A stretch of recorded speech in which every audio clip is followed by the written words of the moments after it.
KGF वाली बहू। निर्मला जी के बेटे सुमित की शादी नव्या के साथ हो गई और निर्मला जी बहुत खुश थी क्योंकि बहू रानी दिखने में बहुत खूबसूरत थी और नेचर भी अच्छा था। निर्मला जी का बहुत अच्छे से ख्याल रखती थी, कभी किसी से झगड़ा नहीं करती थी। लेकिन निर्मला जी की बहू में कुछ तो अनोखा था और वो ये था कि केजीएफ मूवी देखने के बाद केजीएफ मूवी के हीरो की बहुत बड़ी फैन बन गई थी और बस हर वक्त उसे ही कॉपी करने की कोशिश करती रहती। बस एक यही आदत की वजह से निर्मला जी को कभी कभी उस पर गुस्सा आ जाता। बाकी सब कुछ ठीक था। सुमित बेटा, तुम नव्या को समझाने की कोशिश क्यों नहीं करते? अरे बार बार केजीएफ के हीरो की तरह भेस बदलकर घूमती रहती है कॉलोनी में, सब देख देख कर हंसते हैं। क्या करूं मम्मी, मैंने उसे कई बार कहा कि बहू हो, बहू की तरह रहा करो, लेकिन उसके सर पर तो केजीएफ का भूत सवार है, किसी की सुनती ही नहीं। ठीक है बेटा, तो ऑफिस जा, मैं एक बार और उससे बात करने की कोशिश करती हूँ। थोड़ी देर के बाद नव्या अपने कमरे से निकलकर बाहर आती है। अरे बहू, ये क्या, तुम फिर से केजीएफ की एक्टर बन गई? मम्मी जी, आपको पता है ना, मैं उसकी पर्सनालिटी से बहुत इम्प्रेस्ड हूँ और मेरी फेवरेट मूवी है ये। जानती हैं, मैंने तो सारे डायलॉग्स भी रट कर रख लिए हैं। अरे बेटा, लेकिन थोड़ा बहुत समाज की भी तो परवाह करनी पड़ती है ना। तुम इस तरह घूमती हो, सब लोग क्या सोचते होंगे, थोड़ा तो डरा करो। मम्मी जी, डर होना चाहिए और दिल में होना चाहिए, वो अपन के नहीं, सामने वाले के दिल में होना चाहिए। अरे तुम फिर से केजीएफ के डायलॉग मारने लगी। अरे पता नहीं कब समझोगी। डोंट वरी मम्मी जी, मैं अभी आपके लिए गर्मा गर्म कॉफी बना कर लाती हूँ, उसके बाद आपकी सारी टेंशन रफू चक्कर हो जाएगी। कुछ दिनों के बाद। नव्या, नव्या कहाँ हो तुम? मैं यहाँ हूँ। अरे क्यों इस तरह केजीएफ का हीरो बनकर घूम रही हो? कभी तो मेरी बीवी बनकर रह लिया करो। छोड़ो ना सुमित। अच्छा बताओ, मुझे आवाज किस लिए दे रहे थे? क्या बताऊँ यार, मेरे बॉस ने मुझे इतना काम दे दिया ना, पूरी तरह से परेशान हो गया हूँ। ऐसा लगता है ऑफिस नहीं युद्ध पर जाता हूँ। अरे बेटा, परेशान क्यों होता है? ला, मैं तेरा सर दबा देती हूँ, दुखी मत हो, काम तो सबको करना ही पड़ता है। लेकिन मम्मी, ऑफिस में आजकल बहुत काम रहता है, थक जाता हूँ मैं। जानता है बेटा, जब तू छोटा था ना, तो मैं ऑफिस और तुझे संभालने का सारा काम करती थी, तब मुझे भी ऐसा ही लगता था। लेकिन कुछ दिनों के बाद सब ठीक हो जाएगा बेटा। सही कह रही है मम्मी जी, तुम अपने आप को ऑफिस में काम करने की वजह से योद्धा समझते हो, लेकिन जानते हो, इस दुनिया में सबसे बड़ा योद्धा एक माँ होती है। अरे ये डायलॉग तो मैंने कहीं सुना है। जरूर सुना होगा, केजीएफ फिल्म का डायलॉग, भला किसने सुना नहीं होगा? हे भगवान, कोई मेरी बीवी के सर से केजीएफ का भूत उतार दे। कुछ दिनों के बाद। नव्या, सुमित तो ऑफिस चला गया, एक काम करते हैं, हम दोनों मार्केट चलते हैं, मुझे कुछ शॉपिंग करनी थी। ठीक है मम्मी जी, मैं अभी तैयार होकर आती हूँ।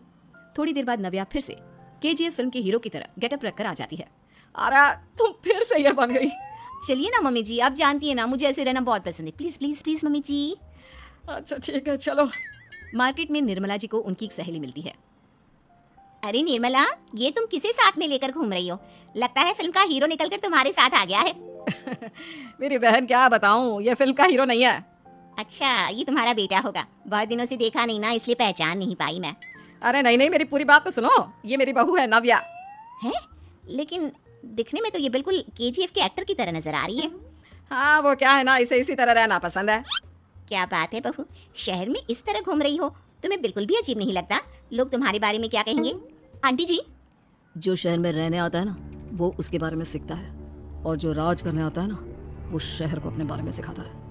और मैं इस शहर को अपने बारे में सिखा रही हूँ? अरे ऐसा ही कुछ तो केजीएफ पिक्चर के हीरो ने भी बोला था ना अपनी फिल्म में। ये हुई ना बात, सही पहचाना आपने, केजीएफ फिल्म के हीरो का ही डायलॉग है ये। निर्मला जी और नव्या को मार्केट में शॉपिंग करते करते शाम हो जाती है और शाम को घर लौटते वक्त एक सुनसान सड़क पर अचानक से एक चोर उनके सामने आकर खड़ा हो जाता है। चुपचाप अपना सारा रुपया, माल, पैसा मुझे दे दो। क्यों दे दे पैसे?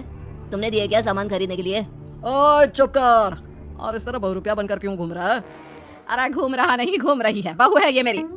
लेकिन देखने में तो तुम्हारा बेटा जैसा लगता है। वैसे कुछ भी कहो, बेटा है बड़ा हैंडसम। अरे चुप कर, कहा ना बेटा नहीं, बहू है मेरी, बहू है। अच्छा ठीक है, तो ऐसे कहता हूँ, तुम्हारी बहू बहुत हैंडसम है। ओए मिस्टर चोर, ज्यादा बातें बनाने की जरूरत नहीं है, चुपचाप यहाँ से निकलो, तुम्हें कुछ नहीं मिलने वाला। ऐसी बात है? एक मिनट रुको, ये देखो मेरे हाथ में गन है ना, गन, तुम दोनों का भेजा उड़ा दूंगा। नव्या लपक कर वो गन चोर से छीन लेती है। ट्रिगर पे उंगली रखने वाला हर कोई शूटर नहीं होता, और उनकी औकात उनको चाहने वालों के अलावा और कोई समझ नहीं सकता। क्या बोले रहा? ये लाइन तो मैंने कहीं सुना है। अरे सुना होगा, जरूर सुना होगा, क्योंकि केजीएफ फिल्म तो सबने देखी है ना। मेरी बहू तो दिन में 4-4 बार देखती है, उसी का डायलॉग है ये। अरे वाह आंटी जी, बहुत कमाल की है आपकी बहू, चलता फिरता केजीएफ का एक्टर ही लगती है। एक काम करो, अब तुम यहाँ से चलते फिरते बनो, वरना तुम्हारी ये जो नकली गन है ना, इसी से नकली गोली चलाकर तुम्हारा नकली भेजा उड़ा दूंगी। चोर डर के मारे वहां से भाग जाता है। कुछ दिनों के बाद एक दिन सुमित नव्या से कहता है, नव्या, मेरे कुछ दोस्तों ने शहर के बाहर जो बड़ा सा गार्डन है ना, वहाँ पर गेट टुगेदर का प्लान बनाया है। तुम भी सही वक्त पर रेडी हो जाना, हम भी चलेंगे। रेडी होने में तो मैं माहिर हूँ, और आप तो जानती है ना मैं कैसे रेडी होती हूँ। नव्या प्लीज इस बार मेरी बीवी की तरह बनकर तैयार हो जाना। केजीएफ का एक्टर फिर कभी बन लेना। नहीं सुमित, मैं तुम्हारे दोस्तों से पहली बार मिल रही हूँ। मैं अपना असली हुनर तो दिखाऊंगी ना उन्हें, ताकि उन्हें भी पता चले कि तुम्हारी बीवी बीवी नहीं बल्कि एक बहुत फेमस फिल्म का स्टार है, स्टार। ठीक है, तुम्हारी जिद के आगे मेरी कहाँ चलने वाली है। और फिर सुमित अपनी बीवी को लेकर अपने दोस्तों के पास पहुंचता है। यह है मेरी पत्नी नव्या। अरे मुझे तो लगा ये तुम्हारा कोई नया दोस्त है। हाँ, मैं भी बहुत देर से सोच रहा था कि सुमित का नया दोस्त तो बड़ा हैंडसम है। आप लोगों को गलत फहमी हुई है, मैं इनका दोस्त नहीं बल्कि इनकी बीवी हूँ। अगर आप बीवी हैं तो बीवी की तरह क्यों नहीं रहती? आपको देखकर तो ऐसा लगता है जैसे सुमित अपनी किसी कॉलेज की फ्रेंड को लेकर घूम रहा है। अब क्या बताऊँ यार, तुम लोग ही समझाने की कोशिश करो, मेरी तो कोई बात नहीं सुनती। अरे भाभी जी, ये तो बहुत बुरी बात है, रियली वेरी बैड। हमारे दोस्त को तो बीवी के साथ रहने की फीलिंग ही नहीं आती होगी। If you think I am bad, I am your dad. अरे भाभी जी, क्या कमाल का डायलॉग मारा है, मजा आ गया। आप तो एक्टिंग भी बहुत अच्छी करती हैं। हाँ, लेकिन बस एक ही इंसान की एक्टिंग करती है मेरी बीवी, केजीएफ के हीरो की, और उसी की तरह रूप बदल बदल कर घूमती रहती है। यार सुमित, तेरे तो मजे हैं, चलता फिरता सिनेमा हॉल तेरे संग चलता है। बेटा मेरे कितने मजे हैं और कितने नहीं ये तो मुझे ही मालूम है। ऐसा क्यों कह रहा है यार, सारा दिन डायलॉग सुनने को मिलते हैं और बीवी एक हैंडसम दोस्त की तरह नजर आती है, और क्या चाहिए। क्या बताऊं भाई, कई बार रात को सोते वक्त जेब में नकली गन रखकर सोती है और फिर झटके से मेरे सर पर गन तान के केजीएफ के डायलॉग मारती है। उस वक्त मेरी क्या हालत होती होगी ये तो मैं ही समझ सकता हूँ ना। सुमित की बात सुनकर उसके सारे दोस्त जोर जोर से हंसने लगते हैं।